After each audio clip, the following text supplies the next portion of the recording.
સુરતના વરાછા વિસ્તારમાં એસબીઆઈ બેંકમાં થયેલી લૂંટનો ભેદ હજુ સુધી ઉકેલાયો નથી, પરંતુ આજે એક નવા સીસીટીવી ફૂટેજ સામે આવ્યા છે, જ્યાં લૂંટારૂ 4 નહીં 5 નહીં પરંતુ 7 લૂંટારૂ હોવાનું સામે આવ્યું છે। સુરતમાં વરાછા વિસ્તારમાં એલએચ રોડ સ્થિત એસબીઆઈ બેંકની વરાછા બ્રાન્ચમાં 27 એપ્રિલે સોમવારે ભર બપોરે થયેલી રોકડ 50 લાખની લૂંટ પ્રકરણમાં વધુ એક સીસીટીવી ફૂટેજ સામે આવ્યા છે, જેમાં સ્પષ્ટ દેખાય છે કે લૂંટારૂ 5, 6 નહીં પણ 7 હતા।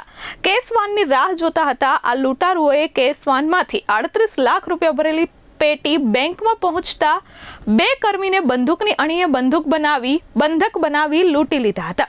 જોકે આટલા બધા સીસીટીવીના પુરાવા હોવા છતાં પોલીસ પકડથી આરોપીઓ દૂર છે। અત્રે ઉલ્લેખનીય છે કે આરોપીઓએ પહેલા બેંકમાં રેકી કરી અને ત્યારબાદ મેનેજર સાથે વાતચીત કરવાનો ઢોળ કર્યો અને પ્લાનિંગ મુજબ જ્યારે કેશ વાન આવી અને કેશ બેંકમાં ડિપોઝિટ થતું હતું એ જ સમયે તેમને લૂંટની ઘટનાને અંજામ આપ્યો।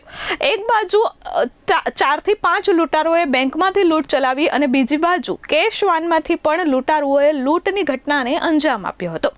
જો કે હવે પોલીસની કામગીરી સામે સવાલો ઉઠી રહ્યા છે અને માંગ થઈ રહી છે કે તાત્કાલિક આ લૂંટારુઓને ઝડપી પાડવામાં આવે। Bureau report S24 news Surat.